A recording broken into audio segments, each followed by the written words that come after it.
Pemirsa, Bupati dan PLT Sekda Kabupaten Pati, Jawa Tengah disoraki warga saat kirap budaya Hari Jadi Pati.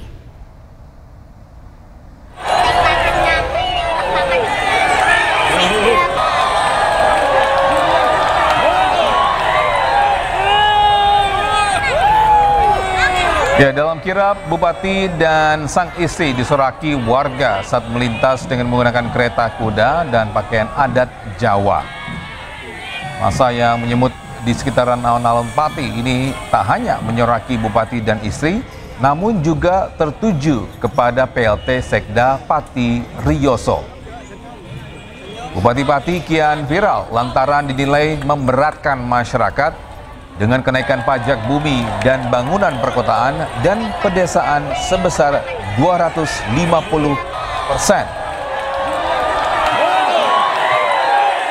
Ya itu tadi, gara-garanya kan ya pemimpin yang seharusnya kan ya, tapi harus bermasyarakat. Tolong dibantu teman-teman. Gimana caranya mensejahterakan masyarakat, bukan malah dia itu seolah-olah itu dia itu apa namanya tapi ini seorang bupati harus ya tanggung ya, jangan. Ya, Bupati Pati ini Sudewo memohon permintaan maaf kepada warganya perihal perkataannya yang dinilai menentang masa untuk berdemo kenaikan pajak PBB dan perkotaan. Ya, Sudewo juga mengatakan tidak bermaksud untuk menantang warga.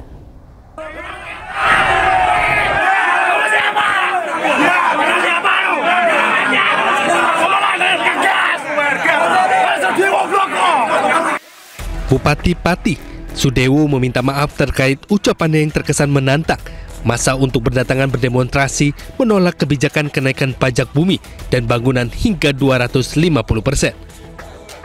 Dari pernyataan itu, Sudewo juga tidak bermaksud untuk menantang rakyat. Yang kedua, saya minta maaf yang sebesar-besarnya atas pernyataan saya. 5.000 silahkan, 50.000 masa silahkan. Saya tidak menantang rakyat. Sama sekali tidak ada maksud untuk menantang rakyat. Mosok rakyatku tak tantang. Saya hanya ingin menyampaikan supaya demo tersebut berjalan lancar dan betul-betul murni tuntutan aspirasi, bukan karena ditumpangi pihak-pihak tertentu. Mas, apa salah kami? Salah kami apa? Kami di sini mau menyalurkan aspirasi ya. Jangan semena-mena. Kita takut. Aku tidak takut. Terserah. Jangan 50.000. Sama saya saja. Tertipkan. Pak Polisi. Sebelumnya, aksi demo penolakan kenaikan pajak bumi dan bangunan perkotaan dan perdesaan di barat laut Simpang 5 Pati, Jawa Tengah ricuh. Adu mulut terjadi antara pendemo dengan anggota Satpol PP lantaran donasi yang mereka galang diangkut paksa. Selain itu, pernyataan Bupati Pati sempat viral di media sosial terkait demo penolakan kenaikan PBB dan bangunan perkotaan dianggap menantang hingga membuat warga marah. Dari aksi penolakan pajak tanggal 17 Agustus ya? Siapa yang akan melakukan penolakan? Ya yang dulu, silahkan lakukan. Jangan hanya 5.000 orang, 50.000 orang aja suruh ngerahkan. Saya tidak akan gentar.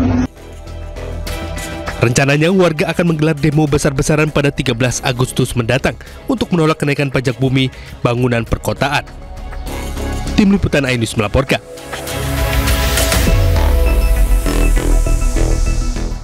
Pemirsa, Gubernur Jawa Tengah Ahmad Lutfi meminta Bupati Pati Sudewo segera mengevaluasi kebijakan kenaikan pajak 250%. Ya, Ahmad Lutfi menilai lonjakan pajak membebani masyarakat terutama petani dan warga pedesaan.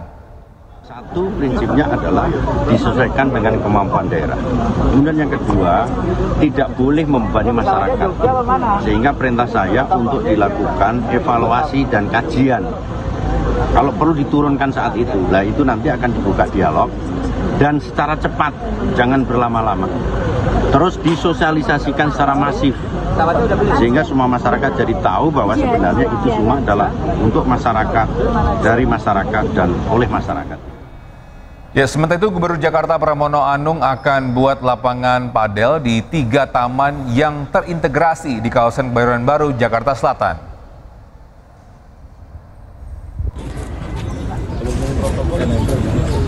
Kabar baik bagi warga Jakarta pemirsa yang bisa berolahraga padel secara gratis.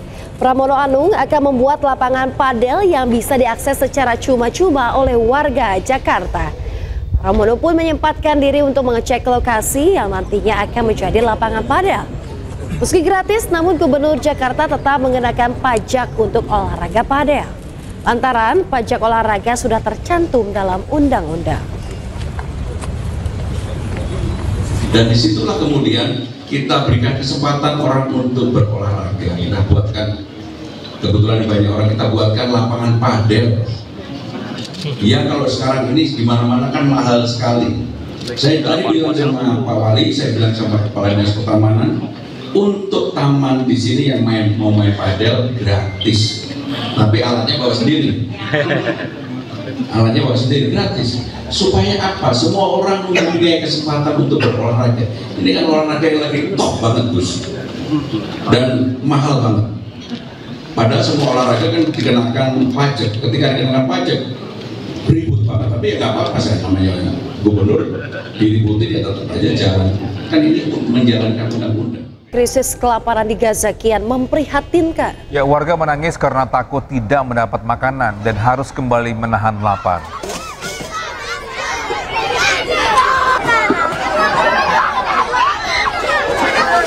Bisa pemandangan warga Gaza yang menangis histeris saat mengantri bantuan makanan dari dapur relawan menjadi pandangan sehari-hari. Warga khawatir tidak bisa membawa pulang semangkuk makanan untuk keluarganya di rumah. Rumah sakit Gaza mencatat sedikitnya 8 orang tewas akibat kelaparan dalam 24 jam. Jumlah warga yang meninggal dunia karena malnutrisi menjadi 188 orang.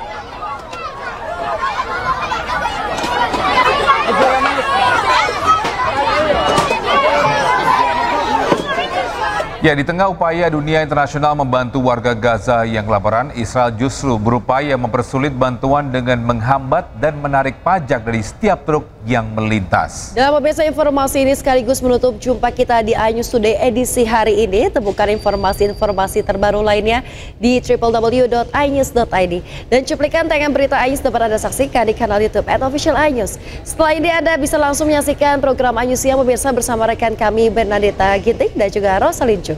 Saya Yasmin Rania. Dan saya Togi Snaga pamit undur diri. Selamat beraktivitas and have a great weekend. Bye-bye.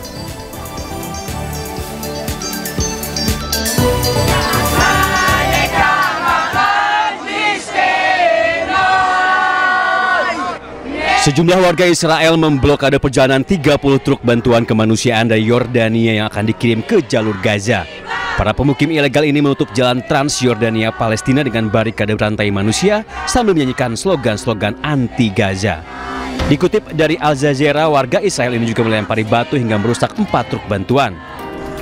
Di tempat lain, pemukim ilegal Israel juga menjarah dan merusak sejumlah truk berisi bantuan kemanusiaan. Paket-paket makanan yang terbungkus rapi rusak hingga tercecer di jalanan. Pihak keamanan Israel membiarkan ulah vandalisme yang dilakukan rakyatnya.